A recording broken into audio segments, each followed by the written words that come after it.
What's going on, FA Nation? Jon Impemba here with James Grande, bringing you the Fantasy Alarm NBA DFS live stream here for Tuesday's 6-game main slate. And James, you and I did the podcast last night. We're already excited, calling this a pretty fun slate. Getting the news. Obviously, no Anthony Davis. Giannis is in a great spot. Jokic is in a great spot. And then we get Kyrie Irving ruled out. So now we have James Harden by himself also in a matchup here against Phoenix. So a lot of top plays and a lot of key situations for them to have ceiling-type games. You did the playbook, man. How are you feeling about everything? First off, what's up, John? Good to be here as always. And yeah, I feel good about it. There are some elite plays and there are some dirty values on this slate as well. So I feel pretty good about it. It feels semi-stars and scrubby, especially on FanDuel where especially on DraftKings too, where you're trying to get to two of these guys. On FanDuel, they make it easier to do so because you have the extra 10K in your back pocket. So it feels stars and scrubby. There's a lot of really good mid-tier plays, but man, there is some dirty value that we're going to talk about that I don't think we've really gone to this depth before this year, and I'm excited to really dive in and break down the 6-game slate. Yeah, totally. I'm with you on that one. And I said, we did the podcast last night. We found out on FanDuel you could play Giannis, Jokic, and LeBron, and have $4,800 per position remaining.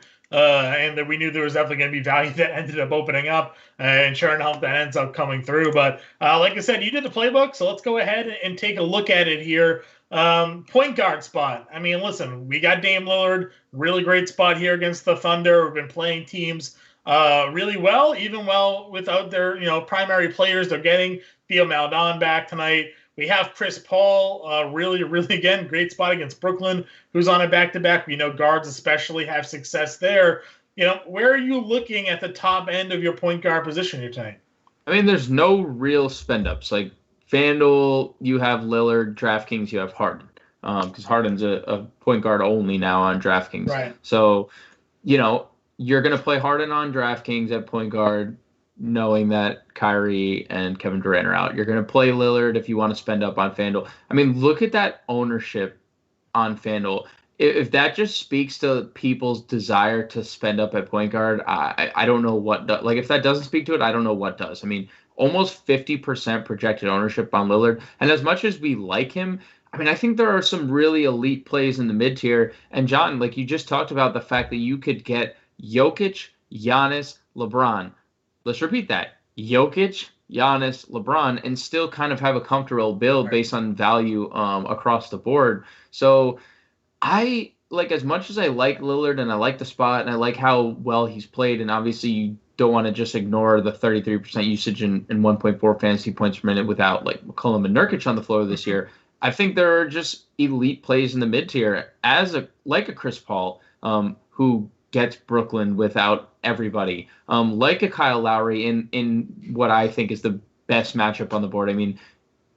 Milwaukee games have hit the over 230, 8 of 10, and the other two went over 220. So it's not like they're lagging behind. I love Lowry, and I think my GPP darling of the night is Jamal Murray. I even made him the cover of my playbook. Mm-hmm.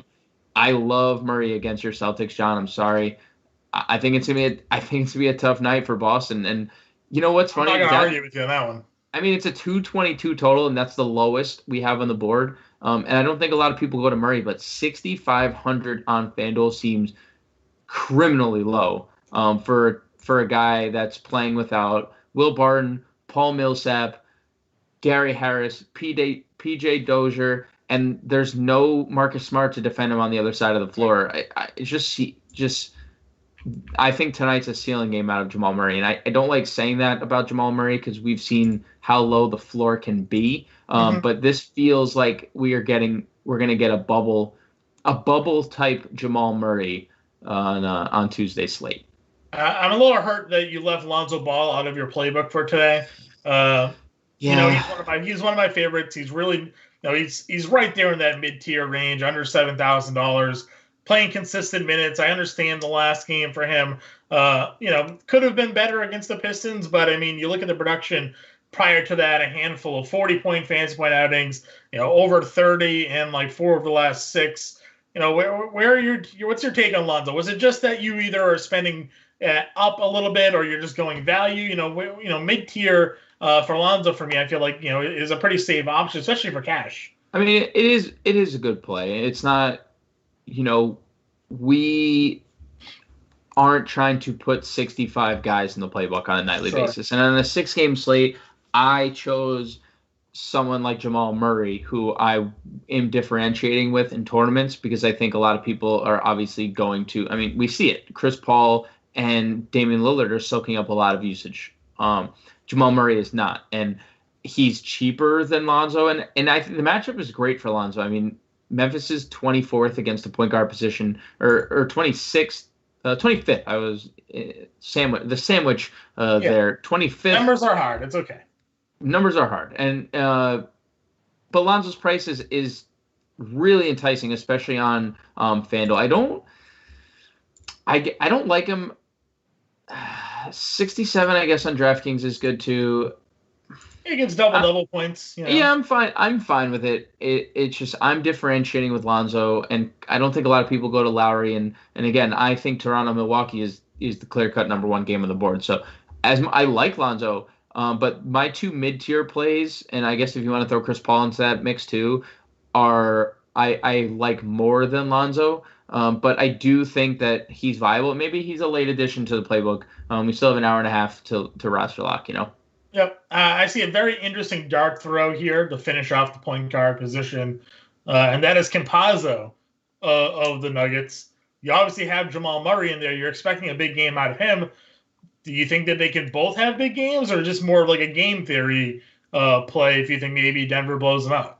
Well, they both had big games last time out, and that's partly due to just the lack of depth Denver has right now. And they don't have a lot of guys. I mean, who I just mentioned, they don't have 3 guys that play guard for them in Dozier, Harris, and Barton. And Monty Morris is currently listed as questionable, so they could even be without Monty Morris. So I could even see a scenario where Campazzo were to start alongside Murray if we were to find out there's no Monty Morris. Maybe it's RJ Hampton, and I mentioned RJ Hampton in the playbook as well in a little inception in Campazzo's write-up.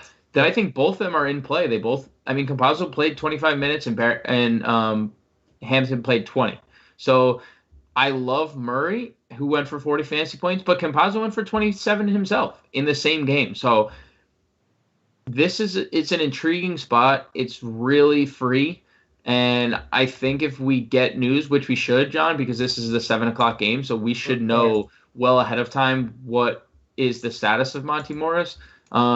I think Campazzo's firmly in play. I mean, I think he's in play kind of anyway because they don't have guys. They don't have able bodies. So now they're down Paul Millsap, another guy, just to the lack of depth. So I think too bad because we were actually playing a lot of Millsap lately, and he was playing really well. Yeah, this would have been a good Millsap spot. So I like Denver a lot tonight. I think Boston's defense is really lacking, obviously, without Marcus Smart, no Daniel Tice tonight. So I think Campazzo's in play either way, but I do think it's really enticing if Monty Morris ends up sitting. Okay. 32% usage rate, 1.66 fantasy points per minute. That's James Harden without Kevin Durant and Kyrie Irving on the floor. It's a tough spot, but is there really a tough spot for James Harden in this situation? Like pace down, against Phoenix, back-to-back. Like a lot of things are going against him, but he's also a one-man show essentially here for Brooklyn. How much Harden do you have with other guys like Giannis, LeBron, and Jokic on the slate? I mean, that's the question of the night, right? What do we do with Harden when talking about Giannis, Jokic, LeBron? I think it's easier. And I know it's crazy because Harden, gets the triple-double upside over on DraftKings. I think it's easier to play him on FanDuel because I want to play Jokic on DraftKings. He just doesn't give us the upside on FanDuel that we generally see from Jokic on DraftKings. Harden is sneaky good in fantasy production in terms of like blocks and steals on a nightly basis, and that's why his upside kind of remains what it is. Like we still get 60, 70 out of him on a nightly basis on FanDuel. So I like Harden quite a bit on FanDuel, more than I like him on DraftKings, which again it is weird to say because I think I lean Giannis Jokic on DraftKings and I prefer Harden on FanDuel. But he's an elite play. Wherever you want to play him, he's a top 3 play, right? It's Harden, Giannis, Jokic. I think LeBron is probably on the cusp of that tier if he's not inside of that tier. But I think whichever route you want to go, Harden, Giannis, Jokic, I don't think there's necessarily a wrong answer. If you're not spending up for Harden, what's your second tier of shooting guards look like? So I hate shooting guard tonight. I just want to preface this by saying it. And I didn't include Devin Booker. I've been on the fence about Devin Booker, and I know the scoring has been great. And the peripherals haven't even been bad, but like we're not getting any blocks or steals. We haven't gotten any in 4 straight games. Like if he has a bad shooting night, which he shouldn't against Brooklyn on a second leg of a back-to-back, or if this game becomes a blowout, I mean, we could be in trouble playing an 8K plus Devin Booker. At least we know when we play someone like Chris Paul, who's similar, and we got you priced the same. Yep. It's tough. I just tough to speak right now, John. I don't know. I'm having a hard time. We've all been there. At least we know Chris Paul is going to give us stats in other categories like assists and rebounds, like he has consistently lately. So I'm looking at VanVleet, and you brought up a good point last night in the podcast. Like 7,500 is too cheap. He's going to pop one of these nights, and I mentioned it up top with Lowry, and I'm going to keep saying it throughout this playbook. This game is the game. It's the game. Milwaukee's defense is not nearly as good as it was last year. Toronto's defense is dreadful this year. So VanVleet 7,500, and it looks he's fixing to be pretty popular. I don't know if I buy it in I don't know if I buy that popularity. I still think that people will go other routes. But VanVleet stands out the most for me. I think you could play the Memphis guys. I think you could play Anthony Edwards over on FanDuel. You could play Malik Beasley, who's a shooting guard on DraftKings. I think both those guys are okay. The Lakers defense is very good. Let's just preface those plays by saying that. But then I think Dante DiVincenzo stands out to me pretty much for all formats. And we've seen an uptick in minutes. We've seen an uptick in production with Jrue Holiday off the floor. And again, all roads lead back to Toronto, Milwaukee. So I think like most of my roster construction will include Dante DiVincenzo. And that includes cash games. Just based on even recent play before Holiday was out, he was giving us 25 plus fantasy points in a couple games. So then there's some interesting pivots in Brooklyn. Where are we going with the Brooklyn guys here? Well, so Bruce Brown is obviously just going to play minutes, right? We're going to get 25 minutes or so out of Bruce Brown, maybe more depending on how competitive this game is. But I think Landry Shamet could be somewhat of a wild card because they traded for him this offseason, and he hasn't been great, but he's coming around. I mean, 40% from 3 over his last 6 games, and that's up from 34% on the year. And we know he's a good shooter, so it's good to see him starting to hit his shots. I mean, we've seen double-figure actual points in 4 of 6. We saw 28 minutes last night. We've seen 20-plus minutes a couple times, and now there's no Kyrie. There's no Durant. They're playing a back-to-back. Like, if Shamet steps on the floor and starts hitting some shots, I do think that they're going to ride the hot hand because they need the scoring. Especially if Harden kind of falls into that like pass first guy that he's kind of been, and I know he probably can't tonight, but he's been really good at it. So, if it's not broken, don't fix it.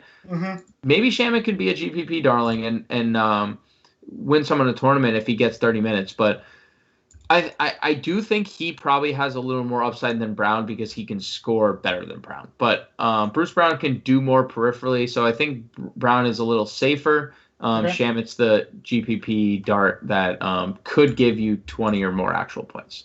At the small forward position here, again, LeBron's here. It's Minnesota. It's a great matchup for him. There's no Anthony Davis. You have him listed as a cash game play. Again, for me, it's really difficult because we know he can go and just against Minnesota give you a triple double, right, and be one of the higher scoring players in the slate. I don't know if he's going to give you the ceiling of Giannis or Jokic in their respective matchups tonight. So I'm probably not looking to pay for LeBron if I'm picking one or two. But I definitely think he's going to be popular because of the idea of no Anthony Davis play LeBron. Plus, he's cheaper than everybody.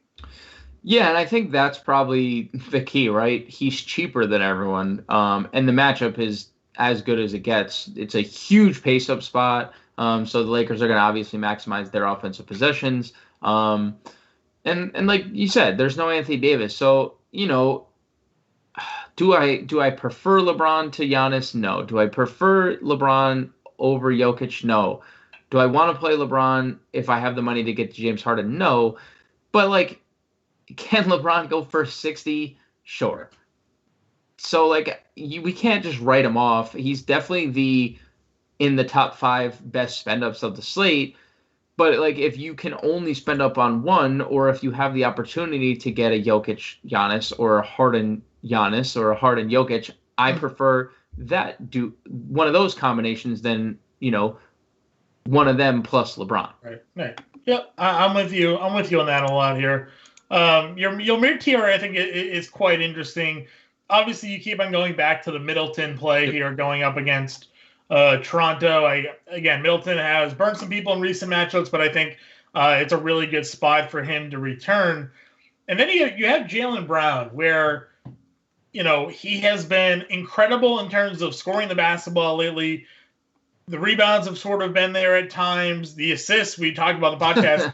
He had 3 games of 0 assists, and in between there, he had 1 game of double-digit assists. Right. 8,400 for me on FanDuel, I feel like feels a little bit too much. But for $7,800 on DraftKings, I think I can get behind that. Yeah, I mean, it's more cash game viable than anything. And you brought up a good point, and we talked about in the pod. The assists have been brutal. Let's just face the facts. He's better than this, and we saw it. He had a 10 assist game, and mixed in with these 3 no assist games. But he continues to give us a solid floor every time out, and at 7,800, if he were to give us 33 points in a cash game lineup, you're not going to complain. And it's been more than 33 in 10 straight games. So I do think there's a solid floor. I still think there's a solid ceiling because let's face it, he can go for 40 actual with how many shot attempts he's taking and how well he's scoring the basketball this year. And plus Denver is down a lot of guys. There are times where he could be matched up against Michael Porter, who, we know is one of the worst on-ball defenders in the league. I mean, Campazzo, Monty Morris, these are the guys that Denver is going to throw at Jalen Brown, legitimately going to guard Jalen Brown with tonight. So he has a massive advantage no matter who he's being guarded by tonight. So I do even think 8,400 is a little sneaky. Considering the matchup, and I've already talked about 3 Denver guys, and we talked about Jokic. We're going to talk about Jokic as well. Mm-hmm. Jason Tatum has come out and said he's having trouble breathing. If Tatum has a difficulty breathing, I know it's not in Denver, so if this was in Denver, I think Tatum might not even play if he's still struggling from the it's COVID. Funny to say that he is having trouble breathing because a couple of games ago he had a 30-11 game. So right, I mean it's just something that he said. He said it's getting better, but he still has moments where he's struggling with it. I can't this game feels sneaky to me. All these ownerships are lower. We're getting some Denver news now. Gary Harris is officially ruled out, so we may be finding Monty Morris soon behind, huh? Yeah, that's what I'm thinking. We may get that information shortly. I mean, even if Monty Morris plays, Jalen Brown has a significant size advantage there.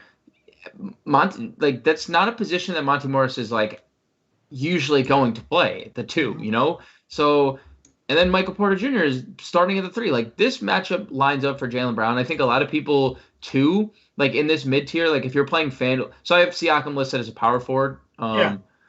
here because I liked his price better, 8,100. Well, FanDuel has their entire team as a small forward. Right, the entire Raptors pretty soon. Kyle Lowry, Chris Boucher also going to join the fray at small forward on FanDuel. But I think a lot of people probably gravitate there because the game environment. I think a lot of people go to Ingram for cheaper against Memphis. And I think it was more, again, I'm looking at it from a contrarian play. If I want my chalk, I can play Middleton for 7,500. I think that price tag is great. But to be a little different, Jalen Brown, no one's going to play. And I think Denver-Boston is definitely stackable. I think it's a sneaky stack because everyone's going to play the Memphis-New Orleans game. Everyone's going to play. I was going to say, I noticed that you don't have a lot of Memphis-New Orleans in your playbook. Yeah, it's just really I think I'm kind of just off the board tonight, John. Like I'm being a little different on a 6-game slate. We have to kind of take stands on being different in some instances, and we've seen the ownership in some of these spots are crazy high, right? So except Boston, Denver, right? Except Boston, Denver thus far. I'm sure Jokic is going to be high owned because he has 80-point upside. Right. But I think I'm just kind of taking a stance on this Boston-Denver game as my one contrarian stack that I like quite a bit. Okay, I don't hate it. I think it's a good spot for it. I like Kyle Anderson. I think Kyle Anderson, even with Clark back, I think Kyle Anderson's fine. On the flip side, you have Brandon Ingram there, playing really well. So, I think those guys fit well in the mid-tier there also. You have Justin Jackson in your playbook with Theo Maledon active now. Does he get a downgrade for you? Like he was starting.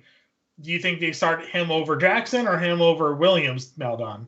I could see a scenario for both. I think it's more of a DraftKings play under 5K than it is a FanDuel play. I'd rather play Mikal Bridges or Carmelo at the same price tag on FanDuel. And what about Joe Harris? Joe Harris is fine too. Like I don't know what to do. Like Brooklyn, somebody has to score. Somebody has to score, but like Harris has been very inconsistent. I know obviously that's because there's generally 3 stars in the lineup, or at least 2.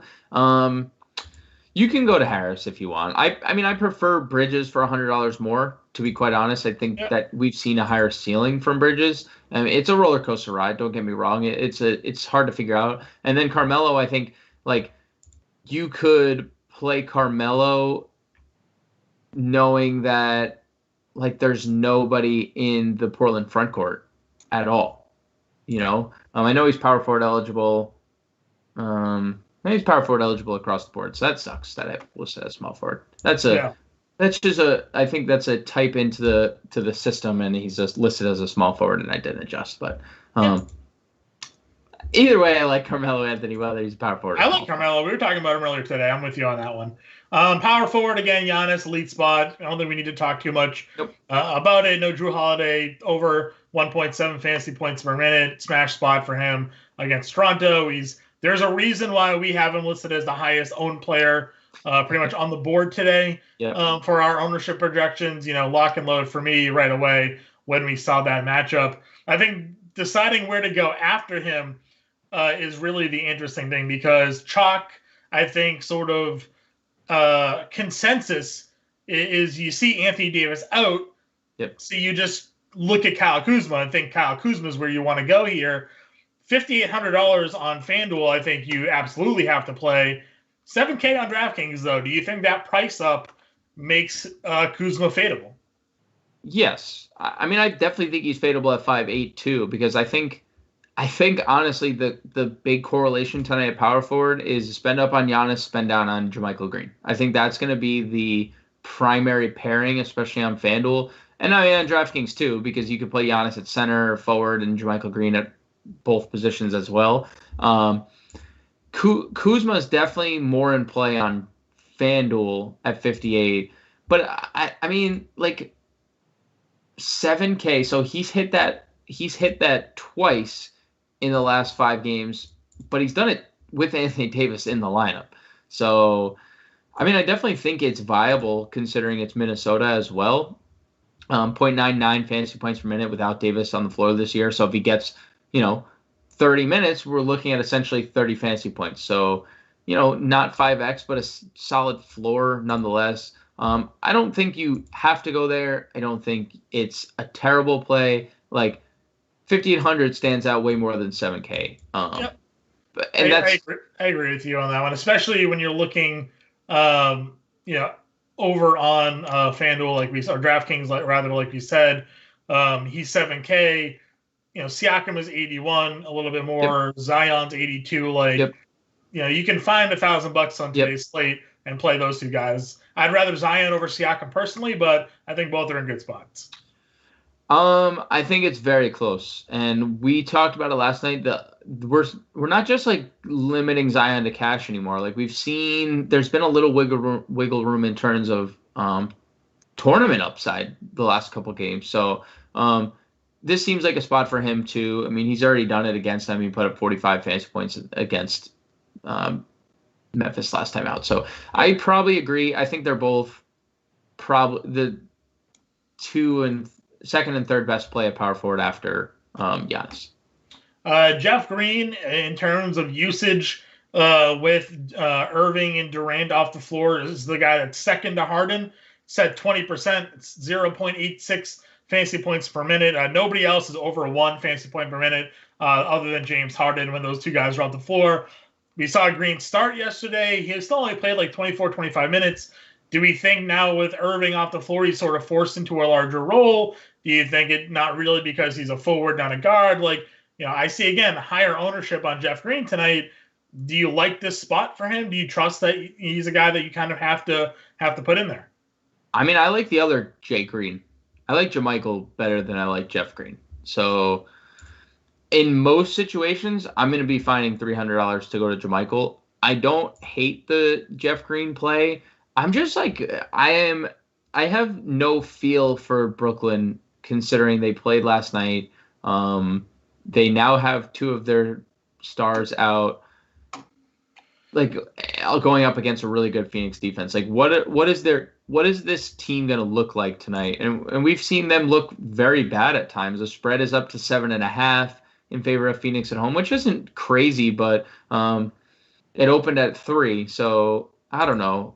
Jeff Green is fine, but I think I'm going to find the $300 in most situations and play JaMychal Green because I've told you throughout this whole live stream, I have been touting Denver. I've been touting Boston, mostly Denver, but touting Denver, and I don't think that's going to change here with no active bodies in Denver. Like no Millsap. We know JaMychal Green has been like Nikola Jokic spoke very highly of Green earlier in the year about wanting to play with him for the rest of his career. Well, here's the opportunity for JaMychal Green to start, and I do think that's going to happen. We've seen him start recently when Will Barton sat, or was it? I forget why they ran him and Millsap at small forward, power forward, which is weird. But he should start at power forward here next to Jokic, and I think he's going to be a problem. I think this is a double spot for JaMychal. So I prefer JaMychal Green to Jeff, but I do think Jeff is, in play because Brooklyn just really doesn't have many other options. We know Jokic, obviously great spot, but if you're looking in the middle tier here, if you had to pick one, going up against one another, Al Horford or Enes Kanter tonight? It's tough. I think they're like clearly the two mid-tier options you should be looking at. I probably lean Kanter slightly. He had a 20 rebound game against them earlier in the year. The funny thing is they're the same price on DraftKings. They're the exact same price, and you're getting Kanter low ownership. There's no backup center. Nasir Little is likely going to be the backup center. Maybe they even go Bob Cove as like a small ball backup center. They could decide to do that because, if Horford's playing center, it's not like it's a huge center that OKC has out. So I lean Kanter. I think they're both very elite in the mid tier, though. I think I don't find myself spending down much, John. Honestly, like I get it. If you want to play DeAndre Jordan, I think it's fine. 4,500. He played 27 minutes last night. And I do think the interior for Phoenix is where we can attack them the most. So maybe that does put us more on to Jeff Green, even though Jeff Green spends a lot of time on the perimeter as well. I think DeAndre would be the one spend down. I think most of my lineups on FanDuel are going to have either Horford or Cantor. All right. Any final thoughts here before we wrap this up today? No, core play article coming out soon, and we got an hour till lock. Make sure we are monitoring the news. We need to monitor the news. It is crucial. We've seen a lot of people in chat recently, like, oh, I went to dinner, and turn on notifications to the Fantasy Alarm NBA page, and we have up to date roster news with ins, outs, probables, COVID, whatever you need, we have it. So please, take advantage of that, because the reason the Twitter account's available at Fantasy Alarm NBA or at Fantasy Alarm themselves, and tweet at us or go in the subscriber chat, but just pay attention. In the chat for sure. We're always announcing that stuff in the chat. So got to get there for 100% there. But like you said, James, you'll have all the content out.